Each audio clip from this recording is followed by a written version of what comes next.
नमस्कार दोस्तों, बहुत बहुत स्वागत है आप सभी का आपके अपने इस यूट्यूब चैनल विधिटेरिया में। दोस्तों मैं हूं एडवोकेट मंजीत त्रिपाठी। दोस्तों आज की इस वीडियो में हम लोग बात करेंगे कि क्या बैंक एनपीए होने से पहले, अकाउंट के एनपीए होने से पहले क्या वह आपको आर्बिट्रेशन के नोटिस भेज सकता है। जैसा कि आप सभी जानते हैं कि आजकल बैंक या एनबीएफसी कंपनी, अगर आपका अकाउंट एनपीए नहीं है और 1 से 2 ईएमआई बाउंस हुई है, उसके बावजूद भी वो आपको आर्बिट्रेशन के नोटिस भेज देते हैं। ऐसा बहुत बार हुआ है, मेरे पास बहुत सारे केसेस आए हैं। ऐसा बहुत सारे लोगों ने मेरे को आर्बिट्रेशन के नोटिस भेजी और साथ ही साथ उन्होंने ये भी कहा है कि सर हमारी अभी केवल 2 ईएमआई बाउंस हुई है और बैंक ने आर्बिट्रेशन के नोटिस बना करके हमको भेज दिया है, तो प्लीज़ इसका ऑब्जेक्शन बना कर दीजिए। तो हमने उनको ऑब्जेक्शन बना कर दे दिया और उनका आर्बिट्रेशन कैंसिल भी हो गया। लेकिन मामला ये है कि क्या बैंक इस प्रकार की हरकत कर सकते हैं? तो जी हाँ, बिल्कुल ऐसा वो कर सकते हैं। लेकिन अगर आपने उनका सही समय पे ऑब्जेक्शन नहीं किया तो ये आपके लिए गलत हो सकता है। बैंक के पास क्या अधिकार होते हैं?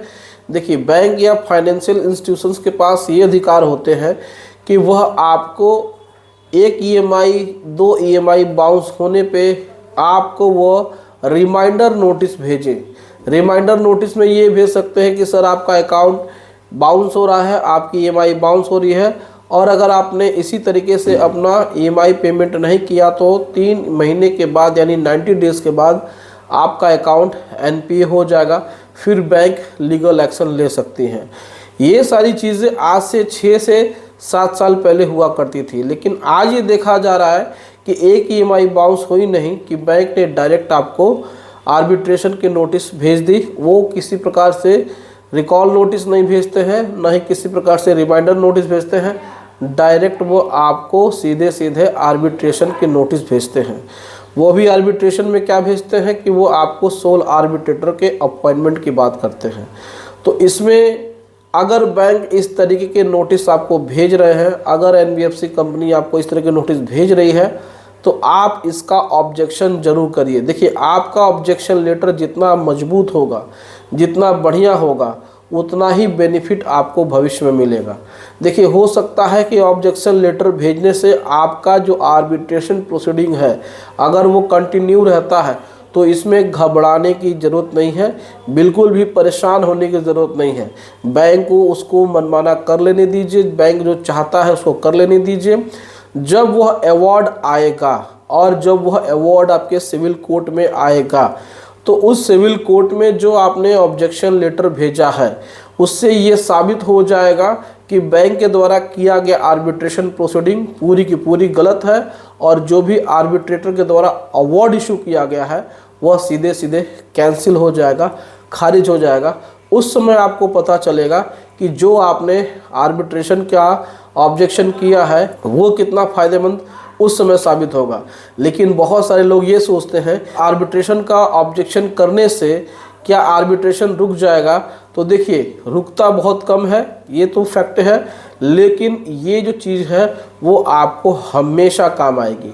क्योंकि जब भी बैंक की तरफ से कोई इलीगल एक्टिविटी होगी तो आप कह सकते हैं कि मैंने समय पे ऑब्जेक्शन कर दिया था, मैंने किसी प्रकार से किसी भी डॉक्यूमेंट पे साइन नहीं किया था कि आप हमारे बीच में एक आर्बिट्रेटर अननोन व्यक्ति को आप अपॉइंट करेंगे, जिससे न मैं कभी मिला हूं, न मैं कभी उससे बातचीत किया हूं, न किसी प्रकार से। तो ये मेरे कंज्यूमर राइट का वायलेशन है, ये मेरे ग्राहक अधिकारों का हनन है, ये नेचुरल जस्टिस के खिलाफ है, ये आर्टिकल 14 में दिए हुए यानी कि कॉन्स्टिट्यूशन ऑफ इंडिया के आर्टिकल 14 में दिए हुए प्रोविजंस के खिलाफ है, आर्टिकल 21 में दिया हुआ है जो प्रोविजन उनके खिलाफ है, और ये पूरा का पूरा जो प्रिंसिपल ऑफ आर्बिट्रेशन है उनके नियमों के भी विरुद्ध है। तो इस प्रकार की कार्रवाई अगर बैंक करते हैं तो करने दीजिए, कोई इशू नहीं है। लेकिन जब वो उसमें अवार्ड इशू होगा तो आपका ऑब्जेक्शन जितना मजबूत होगा उतना ही आपको बेनिफिट मिलेगा। तो इस बात को हमेशा समझिए। लेकिन अगर बैंक 2 ईएमआई के बाद भी आपके अगेंस्ट में किसी प्रकार का आर्बिट्रेशन नोटिस भेजता है तो आपको डरने की ज़रूरत नहीं है। बैंक इलीगल आज कर रहा है क्योंकि उनको पता होता है कि जो बॉर्वर है उसको कानून की जानकारी उतना नहीं है, नोटिस भेज देते हैं, देखते हैं क्या होता है। अगर वो डर के पैसा दे देता है तो भी अच्छा है, लेकिन बहुत बार लोग आर्बिट्रेशन का जवाब नहीं देते हैं, यानी ऑब्जेक्शन नहीं करते हैं, जिससे कि बाद में उनको परेशानी होती है।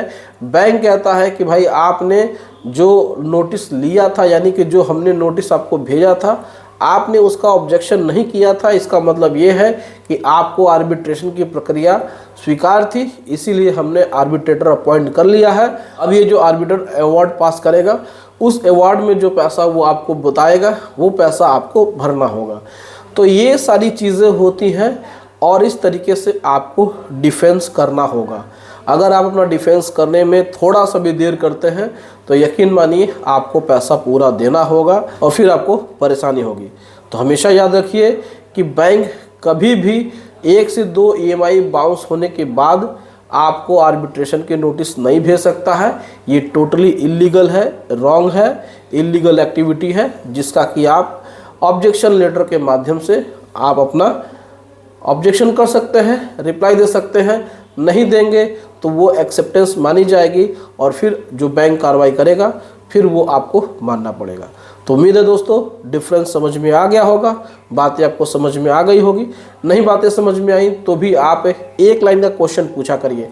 बहुत सारे लोग कमेंट होता है कि सर आप कमेंट का जवाब नहीं देते हैं। वहाँ पर कमेंट का जवाब देने का मतलब ये होता है कि लोग उसमें चैट शुरू कर देते हैं। अब एक से ज़्यादा क्वेश्चन पूछने लगते हैं। अब एक व्यक्ति को जवाब दो तो 10 व्यक्ति उसमें एंटर हो जाते हैं, तो सारा का सारा टाइम उसमें चला जाता है। तो हमारे पास इतना टाइम नहीं होता है कि हम आपके यूट्यूब पे जो चैट्स होती हैं, लंबी लंबी चैट्स होती हैं, हम उनका जवाब दें। एक लाइन का क्वेश्चन पूछेंगे, वहाँ पर जवाब मिल जाएगा। बाकी अगर आपको कोई भी लीगल वे में हेल्प चाहिए या फिर लीगल वे में सर्विस चाहिए तो आप हमारे इस व्हाट्सएप नंबर पे संपर्क कर सकते हैं जो आपके स्क्रीन पे दिखाई दे रहा है। आप वहाँ पे अपनी प्रॉब्लम टैग करके भेज दीजिए, टेक्स्ट करके भेजिए, वॉइस मैसेज मत भेजिए, नहीं तो हम सुनते नहीं हैं, बहुत सारी चीज़ें होती हैं उसमें। इसलिए आप अपनी प्रॉब्लम लिख करके भेजिएगा, आपको सोल्यूशन ज़रूर मिलेगा। तो उम्मीद है दोस्तों वीडियो अच्छी लगी हो तो वीडियो को लाइक और शेयर जरूर करें। एक बार फिर से अपील है और मिलते हैं नेक्स्ट वीडियो में। Thank you so much. जय हिंद दोस्तों।